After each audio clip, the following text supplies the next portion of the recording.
Boa noite, igreja. Graça e a paz do Senhor, amém? Vamos abrir nossas Bíblias em Hebreus capítulo 1.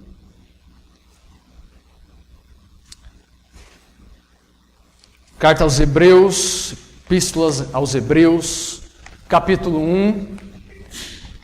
Nessa noite nós vamos falar sobre a quarta sola, que é o Solus Christus, somente Cristo, ou a supremacia de Cristo, que será o tema de nossa reflexão, de nosso sermão de hoje. Epístola aos Hebreus, capítulo 1, nós vamos ler os primeiros 3 versículos, do verso 1 ao 3. Você que for achando, se coloque em pé, para nós ouvirmos o Senhor falando conosco através da sua palavra que é viva e eficaz.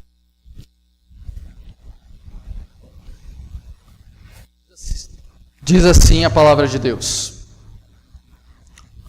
havendo Deus antigamente falado muitas vezes e de muitas maneiras aos pais pelos profetas, a nós falou-nos nesses últimos dias pelo Filho, a quem constituiu o herdeiro de tudo, por quem fez também o mundo, o qual, sendo o resplendor da sua glória, e a expressa imagem da sua pessoa, e sustentando todas as coisas pela palavra do seu poder, havendo feito por si mesmo a purificação dos nossos pecados, assentou-se à destra da majestade nas alturas. Amém? Vamos orar ao Senhor mais uma vez. Senhor Deus, meu Pai, nós rogamos a Ti, porque Teu Espírito Santo nos ilumine nesse momento para compreendermos a Tua palavra, compreendermos o papel do Teu Filho em nossas vidas, a importância de Cristo em nossas vidas. Abra o nosso coração, que possamos nos achegar aos pés da Tua cruz, Senhor Deus, em humilde reverência, em humilde, Senhor Deus, prostração. Possamos, Senhor Deus, nos conformar cada dia mais à imagem do Teu Filho, e que o Senhor, mediante o Teu Espírito, possa aplicar a nós o que for ministrado nessa noite.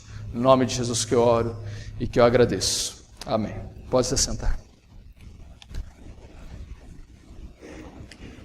Bom, se me fosse pedido para resumir em uma palavra o nosso país, o Brasil, a palavra seria sincretismo, um país sincrético. O nosso país é um país sincrético tanto em nossos pais que colonizaram aqui, quanto religiosamente. Nós, brasileiros, somos a mistura de sangue indígena, dos nativos que estavam aqui, e somos a mistura também de sangue africano, dos escravos que vieram para cá, e também de sangue europeu, dos colonizadores, Portugal, Alemanha, Itália, que vieram também para cá, migraram para cá. Mas, religiosamente, nós também somos muito sincréticos. O povo brasileiro é muito sincrético. Um brasileiro típico, vamos fazer uma suposição, um brasileiro típico, de domingo ele vai à missa, na segunda ele acompanha um programa de um pastor neopentecostal, que utiliza técnicas de hipnose, que ele empresta essas técnicas de religiões orientais, e usa também métodos, como por exemplo a água ungida, que vem de forma direta do espiritismo, a famosa água fluidificada. Na quarta-feira ele esporadicamente frequenta reuniões do baixo espiritismo, o espiritismo da mesa branca, porque ele gosta de ver pessoas mortas se comunicando. Na sexta ele pode ser que faça algumas oferendas a algum santo de matriz afro-brasileira e tem costumes como, por exemplo, quando ele diz alguma coisa que não lhe agrada, bater na madeira 3 vezes, ter plantado na sua casa um pé de arruda e um pé de comigo ninguém pode para tirar o mal olhado. Além disso, é lógico, não podemos esquecer da fita do Senhor Bonfim, que segundo ele vai lhe conceder 3 desejos assim que ela se romper. Então, tudo isso ele vai emprestando, ele vai incorporando, ele vai absorvendo todas essas práticas. E para ele não há nenhuma divergência, crer em todo esse sincretismo, toda essa superstição, toda essa parafernália toda. Porque o que nós, como brasileiros, não compreendemos é a suficiência de Cristo. E nós lançamos mão de coisas que Lutero chamaria de muletas, para nos guiar com dificuldade a Deus. Mas nós sabemos que não nos guia isso. Então, nessa noite nós vamos entender a supremacia de Cristo, quão necessário é nós compreendermos a exclusividade do Senhor Jesus e como isso mudará a nossa visão para com Deus, para conosco mesmos e com nós e a sociedade. Nós vimos agora 3 solas, que é o sola Escritura, sola gratia e sola fide. E se nós pegarmos essas solas por si mesmas, elas não têm nenhum sentido se não forem embasadas em Cristo.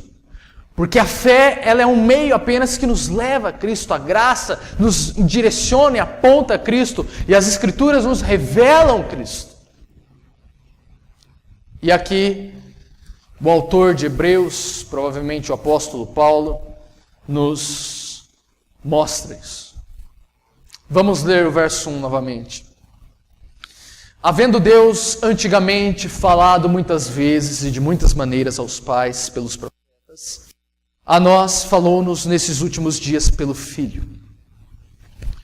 É interessante que nós vemos aqui, se for mesmo o apóstolo Paulo que escreveu essa carta, que essa epístola ela quebra com todas as outras epístolas ou cartas endereçadas por ele ou por outro apóstolo. Porque ele não faz nenhuma apresentação de si, nenhuma saudação à igreja, ele não faz nenhuma nota introdutória, mas ele inicia diretamente falando de Cristo. Para que, entendo eu, que Cristo não seja ofuscado por nenhum outro assunto, para que ele já diretamente evidencie a suprema revelação de Deus que é em Cristo Jesus, a segunda pessoa do seu Filho. E aqui ele contrasta com toda a revelação que Deus havia trazido até aquele momento. Em primeiro lugar, ele contrasta o Filho de Deus com os profetas, depois nós com os patriarcas, e por último, as variedades com que a revelação de Deus se apresenta, através de profecias, revelações, sonhos, e com os últimos dias, nesses últimos dias, que é a revelação comunicada pelo Filho. Então ele faz essa clara comparação entre tudo o que havia sido projetado até o momento sobre Cristo e o cumprimento de todas as coisas em Cristo, e todas essas coisas que haviam vindo anteriormente eram meras sombras. Não tinham nenhum propósito a não ser apontar para a suprema revelação de Deus em Cristo. Nós vemos que a partir do momento em que nós caímos em Adão, nós estamos totalmente desligados, separados, afastados de Deus. Há um abismo intransponível entre nós e Deus. E Deus usa primeiramente a natureza para evidenciar a sua existência, um conhecimento de que Ele existe, de que Ele é o Criador de todas as coisas, e conforme vai passando através da sua palavra, da sua revelação especial, Ele evidencia a sua vontade, os seus atributos, o seu caráter e aquilo que Ele demanda de nós, a perfeição que Ele demanda de nós, e sabendo Ele que nós não somos aptos a isso, Ele providencia a nós Cristo para ser o nosso substituto. Então todo o Antigo Testamento aponta de forma explicitamente clara a Jesus, que haveria de vir um mediador, e esse mediador seria o Deus homem. Cristo mesmo dá o testemunho de que as Escrituras falavam dele. Por exemplo, em Mateus 5,17, ele diz: não cuideis que vim destruir a lei aos profetas, não vim abrogar, mas cumprir. João 5,39, ele diz: examinai as Escrituras, porque vós cuidar ter nelas a vida eterna, e são elas que de mim testificam. E o apóstolo Pedro, de forma maestral, ele diz em 1 Pedro 1, 10, 12, da qual salvação inquiriram e trataram diligentemente os profetas que profetizaram da graça que vos foi dada, indagando que tempo ou que ocasião de tempo o Espírito de Cristo que estava neles indicava anteriormente, testificando os sofrimentos que a Cristo haviam de vir e a glória que se lhes havia de seguir, aos quais foi revelado que, não para si mesmos, mas para nós, eles ministravam essas coisas que agora vos foram anunciadas por aqueles que pelo Espírito Santo, enviado do céu, vos pregaram o Evangelho, para as quais coisas os anjos desejam bem atender. Então ele diz que o próprio Espírito de Cristo estava inspirando os pais, os patriarcas, inspirando uma revelação que não era para eles, para aquele tempo, mas para nós. E é interessante como o autor aqui se refere ao tempo como últimos dias. Últimos dias. Nós entendemos que em toda revelação que Deus se manifesta, uma revelação progressiva, uma revelação contínua, em toda a Bíblia, o propósito de Deus era, antes da fundação do mundo, antes do tempo existir, na eternidade, onde a Trindade estava em harmonia consigo mesma, que a criação fosse feita para que Deus fosse glorificado na salvação de pecadores por meio da morte e da redenção de Cristo. Então, o cerne, o centro de toda a criação era Cristo, era a cruz, era a ressurreição, do qual se cumpre. E nós temos o privilégio de termos essa revelação plena e completa a nós, nos nossos tempos. Um exemplo claro, que eu gosto muito de usar, é que nós vemos na genealogia de Gênesis 5 isso. Nós sabemos que o hebraico antigo, ou o paleo-hebraico, ele é uma língua, um único idioma, na verdade, que ele é semiótico, além de fonético. Então, cada letra dele ela tem um significado, uma semântica. Então, cada nome que se dava, nós não entendemos isso porque não falamos hebraico, mas cada nome que se dava havia um significado, havia uma frase por trás desse nome, se referindo à circunstância que a pessoa havia nascido ou qualquer outra questão. E nós vemos em Gênesis 5, um capítulo muitas vezes esquecido, que se nós, com a ajuda de algum léxico, algum outro material que nos ajude a traduzir esses nomes, nós vemos que não se trata apenas de uma genealogia, se trata de uma profecia apontando claramente a Cristo. Em Gênesis 5 nós vemos, por exemplo, Moisés falando que Adão gera Sete, que gera Enos, que gera Cainã, que gera Maalalel, que gera Jared, que gera Enoque, que gera Matusalém, que gera Lameque e por último gera Noé. Porém, se nós, aparentemente não significa nada, mas se nós começarmos a traduzir os nomes, isso nos aponta a algo além, algo maior do que eles. Adão significa homem. Sete significa designado ou apontado. Enos significa mortal, frágil, miserável. Cainã significa sofrimento, dor, lamento ou um poema fúnebre.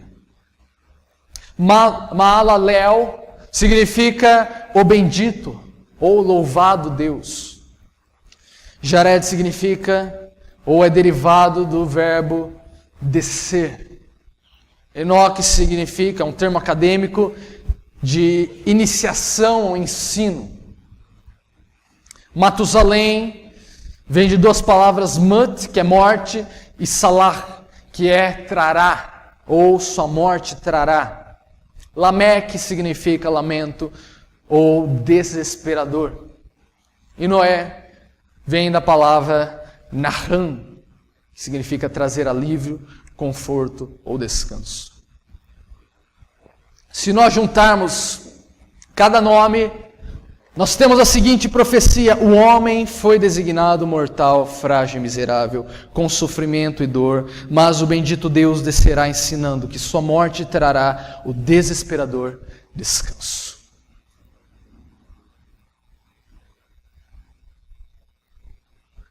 Desde uma genealogia até Isaías 53, que é explícito, as Escrituras apontam para Cristo.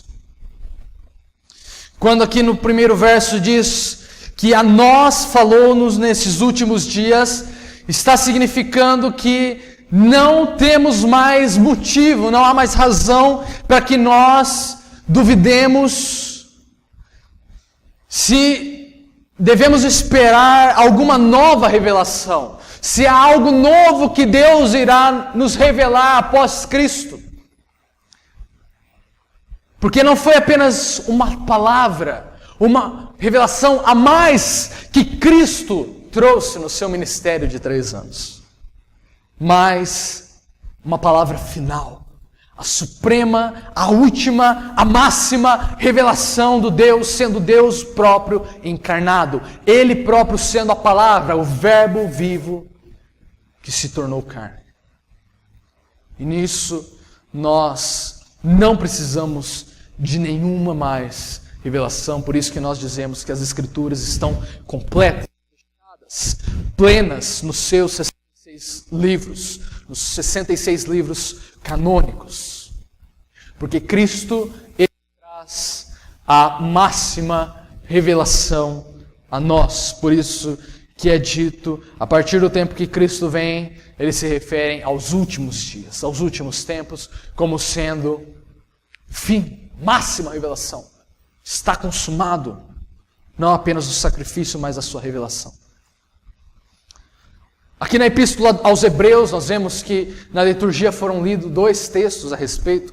Aqui na Epístola dos Hebreus, não se trata apenas de uma mera epístola, mas sim de um tratado denso, em que o autor ele está direcionando aos judeus que, sob pressão e perseguição, estavam sendo tentados a deixar o cristianismo e voltar às suas antigas práticas judaicas.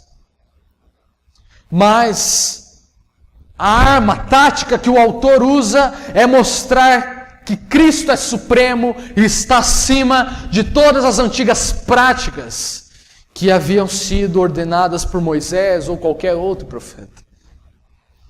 Nos capítulos 1 a 10, nós vemos que o autor apresenta que o argumento que a aliança que Cristo traz, a nova aliança mediante o seu sangue, ela é superior porque o próprio Jesus é superior aos patriarcas, aos anjos, a Moisés, do qual veio a lei, aos sacerdotes e sacrifícios do Antigo Testamento, incluindo o próprio templo.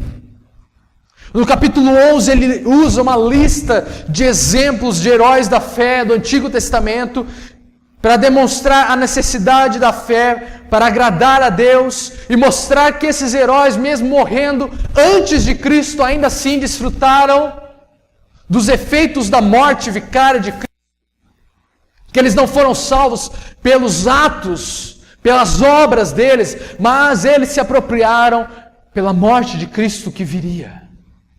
Eles confiaram na palavra de Deus e na revelação que havia disponível a eles de que haveria um mediador.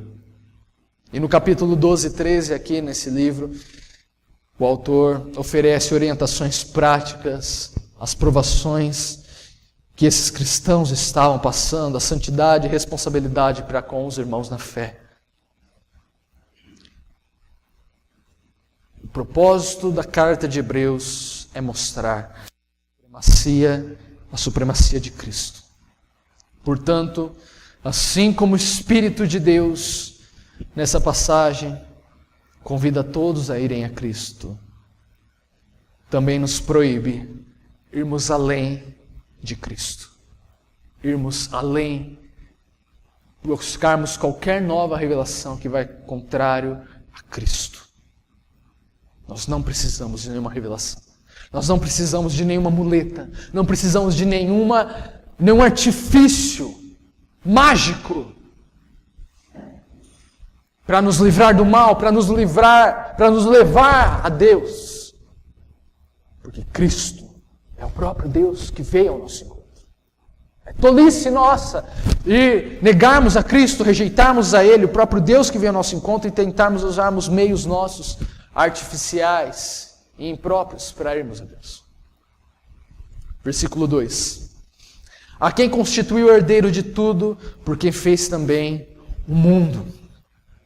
O termo herdeiro aqui é muito profundo que o apóstolo nos traz.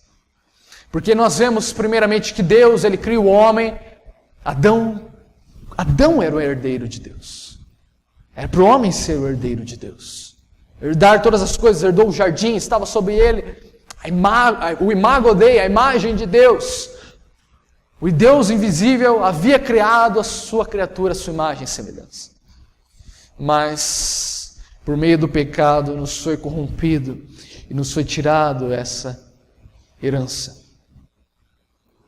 E nos tornamos alienados de Deus. Tanto Adão como nós, como sua posteridade, sofremos do castigo do pecado.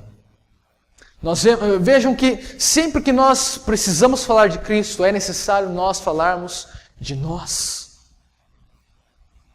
João Calvino diz que o conhecimento de Deus e do homem está entrelaçado intimamente, porque a partir do momento em que entendemos Deus, a sua santidade, posição distinta da natureza, entendemos a nossa posição de miseráveis pecadores, destituídos da glória de Deus, e entendemos a gravidade do pecado, porque muitas vezes nós subjugamos quão terrível é o pecado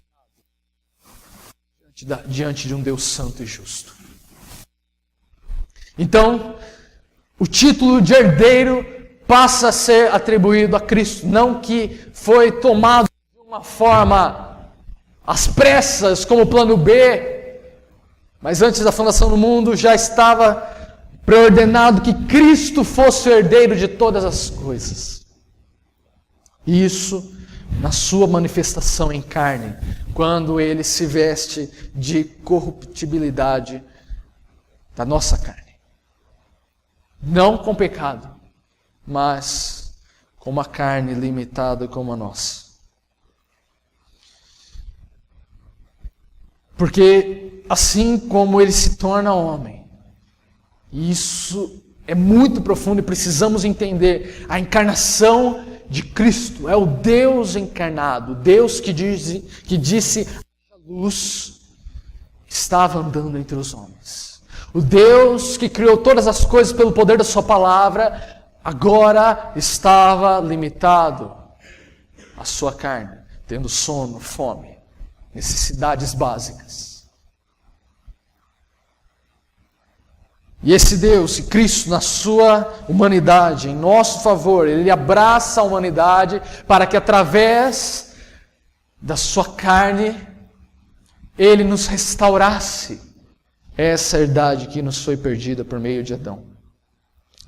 Mas só começamos a desfrutar essa herança restituída a nós a partir do momento em que nos apropriamos de Cristo e temos comunhão com Ele, sendo Ele o cabeça e nós o corpo, como a igreja santa, pura e ataviada, comprada pelo seu sangue. Aliás, sem nós estarmos ligados a Cristo, nós não somos herdeiros de nada a não ser da ira de Deus. Então esse termo que Paulo provavelmente usa aqui, de herdeiro, no verso 2, nos mostra que através dele, ele nos restaura a nossa antiga posição perdida. A parte B ele diz, por quem fez também o mundo. Isso nos arremete a passagem, por exemplo, de João 1,3, que diz todas as coisas foram feitas por Ele, e sem Ele nada do que foi feito se fez. Ou também Colossenses 1,15, 17, que é um hino cristológico, o qual Paulo diz, o qual é a imagem do Deus invisível, primogênito de toda a criação. Porque nele foram criadas todas as coisas que há no céu e na terra, visíveis e invisíveis, sejam tronos, sejam dominações, sejam principados, sejam potestades. Aqui ele está citando os mediadores. Cristo está acima de todos os mediadores.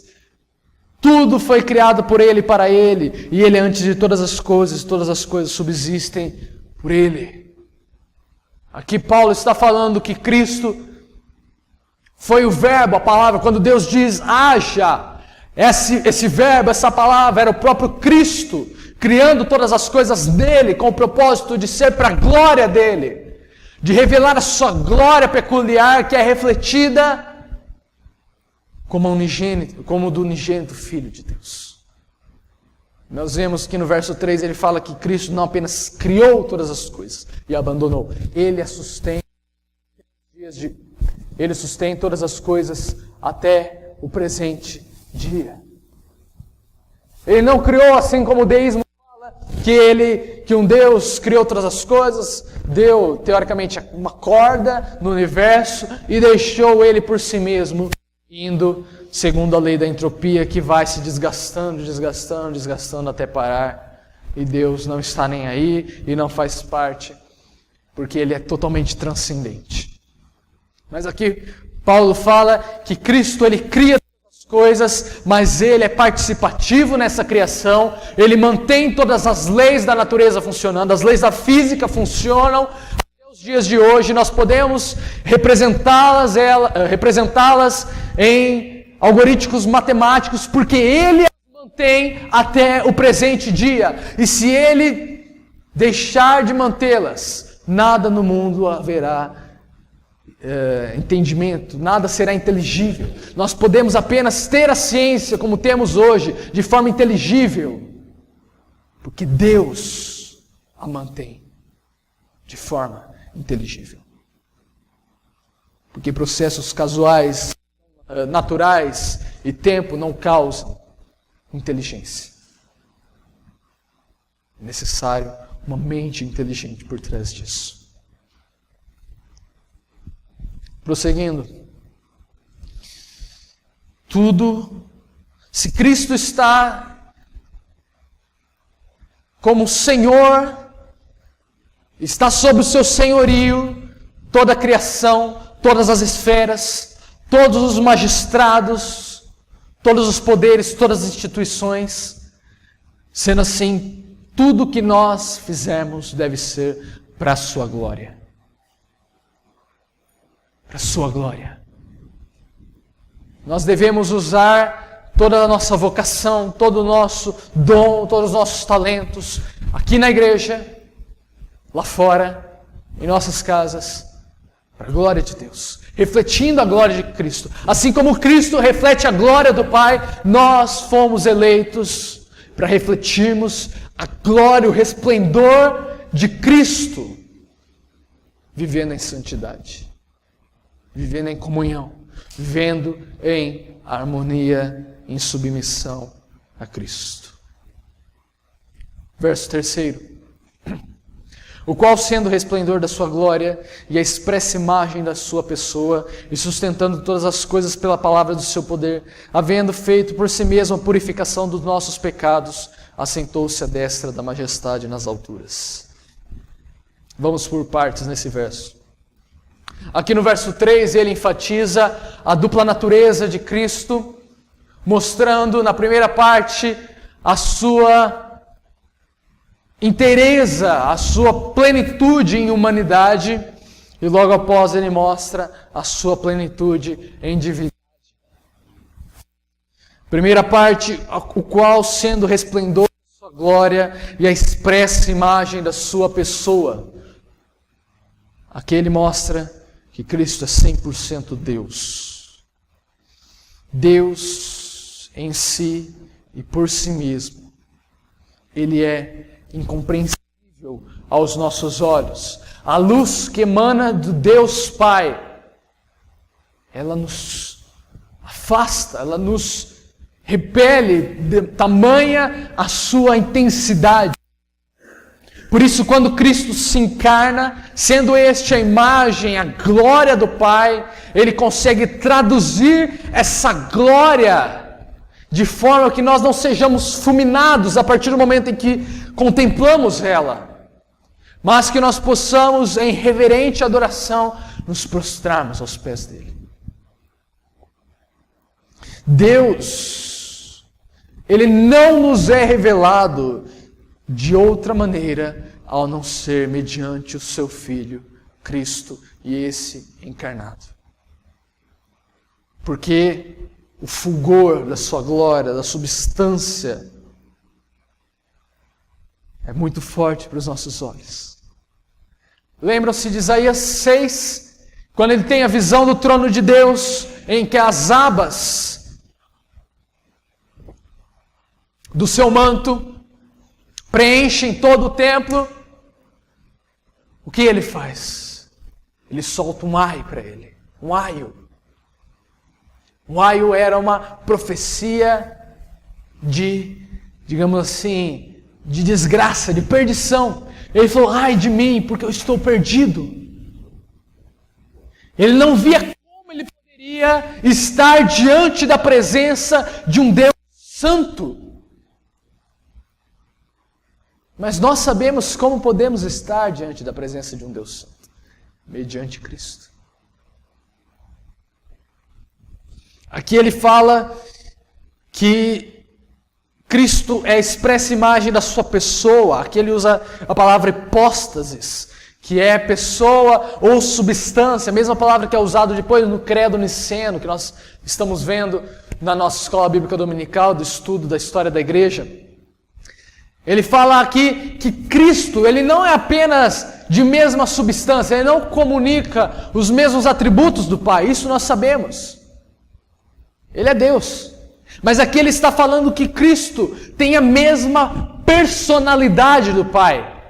Aqui ele está refletindo o que Cristo fala em João 14:9, que quem vê a Ele, vê o Pai. Diretamente. Não vê outro senão o Pai. É lógico, temos de distinguir as pessoas da Trindade, mas aqui mostra a união que há nessa Trindade. A comunhão que há neles, em que se expressa, se reflete a personalidade de cada um em suas pessoas. Segunda parte, sustentando todas as coisas pela palavra do seu poder. Eu já disse a respeito, que fala que ele não criou apenas todas as coisas, mas ele preserva todas as coisas pela sua vontade. Se nós estamos vivos hoje, se a lei da gravidade funciona hoje, se nós tacamos algo e ele cai e não sobe, é porque Deus preserva isso.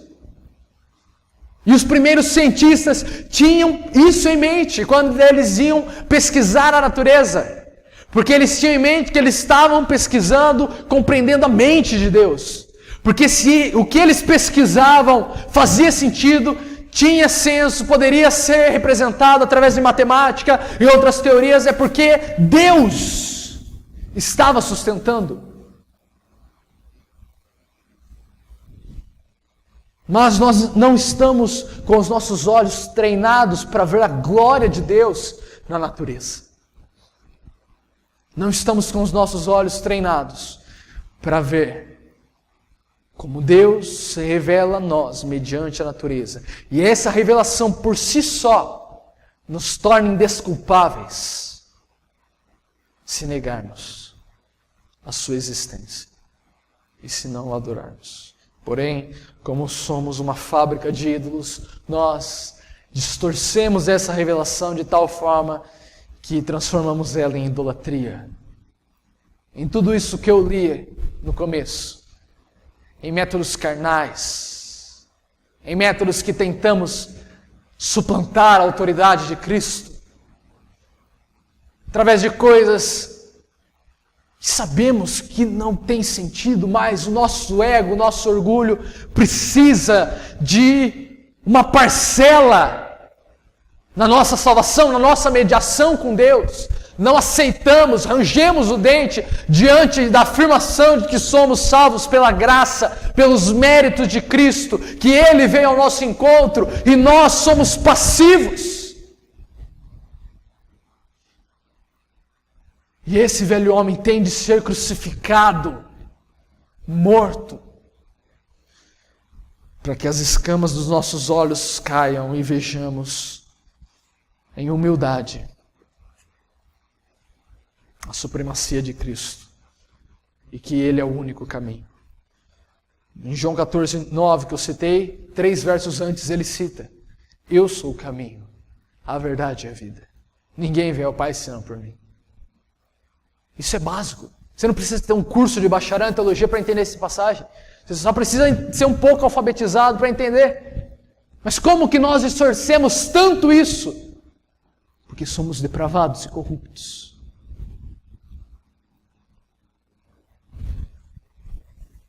Ainda na passagem que diz: havendo feito por si mesmo a purificação dos nossos pecados, mostra, primeiro, que nós necessitamos de purificação porque tínhamos pecados. Maria, no seu cântico, diz: minha alma engrandece ao Senhor, meu espírito se alegra em Deus, meu Salvador. Só um pecador precisa de um Salvador. Logo, ela admite a sua pecaminosidade. E ela não tem a menor possibilidade de interceder por nós. Porque ela precisa da intercessão do Filho. Aqui mostra que estamos totalmente perdidos, separados da glória de Deus. Assim como Romanos 3:23 diz que todos pecaram e destituídos estão da glória de Deus. Somos carentes da glória de Deus, carecemos de comunhão com Deus. Fomos criados para vivermos em comunhão com Deus, mas estamos desconectados dele. Assim como a bateria do celular. Ele pode durar 1, 2 horas. Mas se ele não for ligado na tomada, cada vez mais, ele vai se perdendo, ele vai se degenerando. E vai chegar um momento que ele vai perder a sua funcionalidade, vai ser um pedaço de plástico com metal. Porque ele não está conectado para o que ele foi feito. Assim quando nós não estamos conectados em Deus, nós podemos muitas vezes apresentar certo nível de bondade. Podemos apresentar certo nível de cavalheirismo. Mas chegará um tempo em que a nossa fonte se esgotará. Temos ainda o resquício da imagem de Deus, mas de nada valerá senão nos reconectarmos, reconciliarmos com Deus. E isso se torna apenas possível na cruz de Cristo. A cruz de Cristo nos mostra um paradoxo, digamos assim. Nos mostra a justiça de Deus e o amor de Deus. A justiça porque Ele não poderia fazer vista grossa para os nossos pecados. Ele não é brasileiro. Ele não poderia apenas apagar e falar, vamos resetar, daqui para frente, ver se anda certo. Não, senão ele teria que deixar de ser Deus, porque está na sua natureza a justiça. Mas ainda está na sua natureza o amor. E nisso ele mesmo sentencia e toma sobre si a sentença de morte que era nossa. E ele morre a nossa morte para que possamos viver a sua vida. Para que possamos viver a sua vida em santidade, conformados à sua imagem. A questão foi que Cristo é o único capaz de fazer isso. Porque Ele é o único Deus homem. Vamos procurar um pouco na história, o que nós lembramos da história, e cite-me para mim alguma pessoa que é Deus homem a não ser Cristo. Buda está morto. Maomé está morto. Outro. Todos estão mortos e Deus não morre. Nisso nós já vemos que eles não estão aptos a isso. Era necessário um Deus para suportar a demanda, para suportar a sentença do nosso pecado, era necessário um homem, porque fomos nós que pecamos, e apenas nós poderíamos pagar isso. Por isso que Hebreus fala mais à frente, que sangue de bodes, bezerros, não fazem expiação dos nossos pecados, porque são animais, não foram eles que pecaram, fomos nós. Foi apenas um meio para Deus tardar a sua justiça até chegar à plenitude dos tempos em que Cristo se manifesta e cumpre a justiça de Deus e deixa Deus livre em sua consciência, digamos assim, porque Ele cumpriu a sua justiça. Então Cristo propicia nós com Deus. Propiciar nada mais é do que tornar propício. Tornar propício nós com Deus, porque nós éramos inimigos de Deus, odiávamos a Deus, nos voltávamos contra tudo que era Deus, e propiciar Deus conosco, porque a sua ira pesava sobre nós, sobre os nossos pecados. Então, por isso foi necessário Ele ser Deus, 100% Deus e 100% homem. Ele não foi metade Deus, metade homem. Ele não foi um híbrido entre Deus e homem, assim como os deuses gregos. Não. Ele foi 100% Deus. Em toda a sua divindade. Em Filipenses 2 fala que ele se esvazia, mas não deixa os seus atributos. Ele apenas abre mão de exercê-los, mas ele preserva os atributos divinos. E 100% homem, porque ele sofre, padece, é tentado em todas as nossas tentações, para que nós pudéssemos nos identificarmos com Ele. Quando o escritor diz por si mesmo que Cristo fez a purificação por si mesmo dos nossos pecados, ele está enfatizando que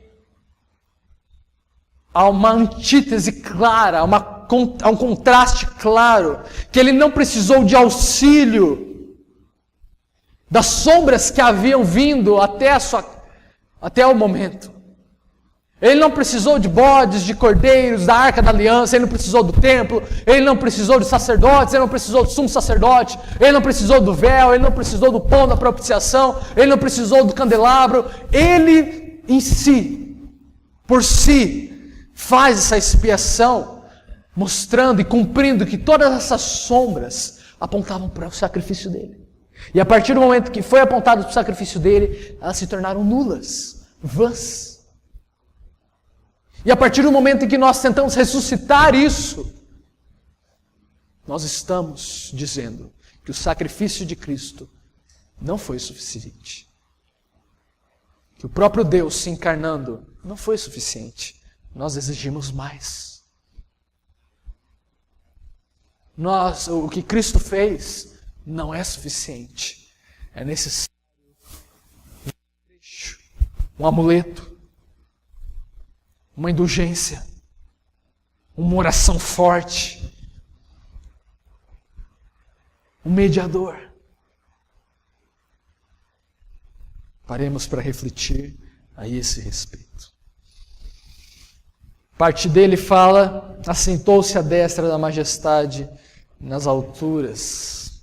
Aqui é como se ele dissesse que, assim como Cristo confere a salvação aos homens nesse mundo, ele é recebido na glória celestial para que ele agora governe todas as coisas. E ele mostra isso para realçar que a salvação que Cristo nos proporciona não é uma salvação temporária, não é uma salvação que tem um prazo de validade, de expiação, assim como os sacrifícios judaicos que era necessário uma vez ao ano ser expiados os pecados.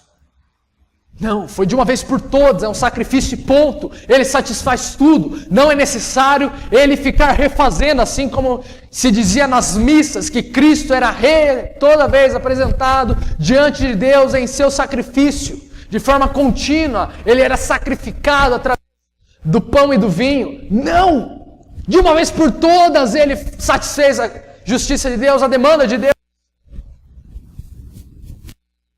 E agora ele está sentado, governando todas as coisas. Nós vemos isso claramente, a figura de Cristo como o Cristo Victor, ou Cristo vitorioso, ou o Cristo que está governando Deus da história em Apocalipse, em que Ele é o único digno de abrir os selos do livro da história.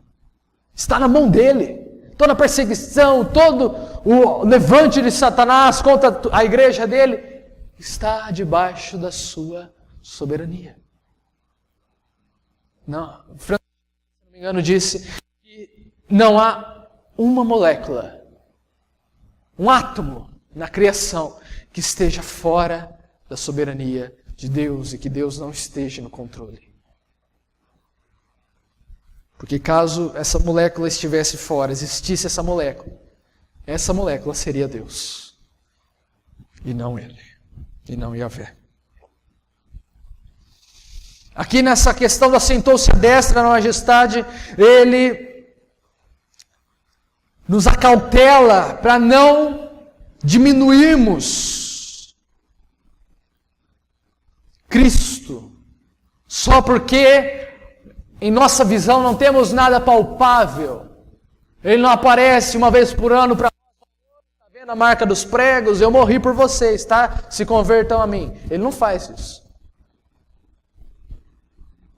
Porque entendam, a partir do momento em que é necessário depositar confiança nessa pessoa, seria loucura você confiar numa pessoa sem nenhum motivo, e não seria confiança. Nós exigimos provas tão visíveis. Ele já deixou muitas provas, atestando que a nossa confiança nele é digna de ser depositada. Tal coisa, ao contrário, mostra que é o clímax da sua glória, ou seja, que ele assume o mais elevado lugar, assento em seu império. A direita, aqui fala, ou a destra, mostra uma posição metafórica, é lógico, porque não há espaço e tempo onde ele se encontra, mas aqui se mostra um lugar de soberania, um lugar de privilégio, um lugar onde ele está governando de forma suprema. E isso nos arremete a Filipenses 2:10, ao qual diz que a finalidade é que ante o seu nome se dobre todo o joelho e toda a língua confesse que Cristo é o Senhor. E só podemos confessar que Cristo é o Senhor devido à sua posição que Ele tem hoje. E isso se adiciona o termo da majestade, e em seguida nas alturas, dizendo que Cristo está no mais alto e sublime trono, donde a majestade de Deus se irradia. A questão é que quando nós amamos a Deus mediante o seu sacrifício, nós amamos a Deus mediante seu soberano governo, sua soberana autoridade diante de todas as coisas. Aqui nesses 3 versículos é enfatizado os 3 ofícios de Cristo. Primeiro, que o Pai fala por meio de Cristo, Ele exercendo a qualidade de profeta. Cristo faz a expiação por nossos pecados na qualidade de sacerdote. E Ele se assenta à destra de Deus na qualidade de Rei. O Rei Supremo. O Rei dos Reis. Só nos Cristos podemos dizer que Cristo é a suprema e última revelação de Deus. Ele é o próprio Deus. Não há salvação fora de Cristo, pois Ele é o único caminho. Não há outro nome que nos traz salvação exceto Jesus. Ele é o único mediador entre Deus e os homens, pois todos estão debaixo da lei do pecado e apenas Cristo é o Cordeiro Imaculado de Deus que nos reconciliou com o Pai. Jesus é suficiente para aperfeiçoar a boa obra que começou em nós, pois comprou com seu sangue povos de toda tribo, língua e nação para que sejam conformados segundo a sua imagem. O solos Cristo diz isso. Cristo é soberano. Cristo é supremo. Não necessitamos de nada além de Cristo. Porém, quando ouvimos isso, acontecem guerras ocultas dentro de nós, em que muitos falsos profetas se aproveitam disso. Como eu disse, tentamos com todo o nosso esforço ter aquela parcelinha, aquela porcentagem de méritos. Tentamos de todas as formas usar meios para completarmos o que Cristo fez. A questão é que quando nós compreendermos verdadeiramente a supremacia de Cristo, primeiro, nós teremos um avivamento nesse Brasil. Porque todas essas porcarias, esses evangelhos malditos, anátemas, serão rejeitados. E voltaremos à palavra. E não há avivamento sem palavra. E muito menos sem Cristo. A partir do momento que entendemos que campanhas, que chaves de casa, que chaves de ouro, que revelações de anjos, que revelações de isso, daquilo, são nulas. Comparados à glória de Cristo, são mínimas. Elas perderão qualquer crédito para nós.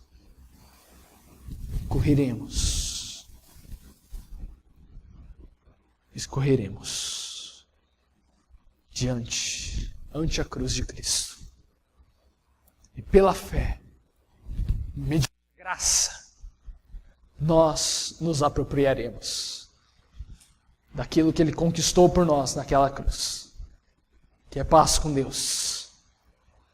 E não apenas paz com Deus, mas mediante seu sacrifício. Hoje nós podemos dizer, sermos chamados de filhos de Deus. Não apenas servos, não apenas mordomos, mas filhos. Filhos do Altíssimo. Que o solos Cristo surta efeito em nossas vidas. Em nosso trabalho, que nós possamos refletir a imagem de Cristo e as pessoas vejam Cristo em nós. Que em nossa casa nós possamos refletir Cristo. Exercer o papel devido que nos foi delegado, refletindo a Cristo. E em nossa igreja, nossa comunidade, nós possamos refletir a essa cidade, Cristo. Em que nós entendemos que não necessitamos nada mais do que o próprio Deus que se fez carne por nós, por amor a nós. Amém? Oremos ao Senhor. Senhor Deus, meu Pai, nós somos gratos a Ti pela Tua supremacia, pela Tua revelação plena feita em Cristo, que nos confrontou e nos mostrou, Senhor, que nós não necessitamos de mediadores, que nós não necessitamos de meios artificiais e humanos para nos achegarmos a Ti. Mas entendemos que Tu providenciaste a nós a Si mesmo. Tomaste o que era nosso por direito em Ti e nos deste por graça aquilo que era Teu. Por isso nós Te pedimos, nos conforme cada dia mais segundo a Tua imagem. Que o Teu Espírito Santo aplique em nosso coração, Senhor, essas verdades, para que não fique apenas em nosso intelecto, mas que desça ao nosso coração e que mediante o Teu Espírito Santo nós tenhamos a possibilidade de sermos transformados de glória em glória, até esse dia perfeito estarmos plenamente glorificados, tendo um corpo glorificado como Teu Filho. No nome de Jesus que eu oro e que eu agradeço. Amém.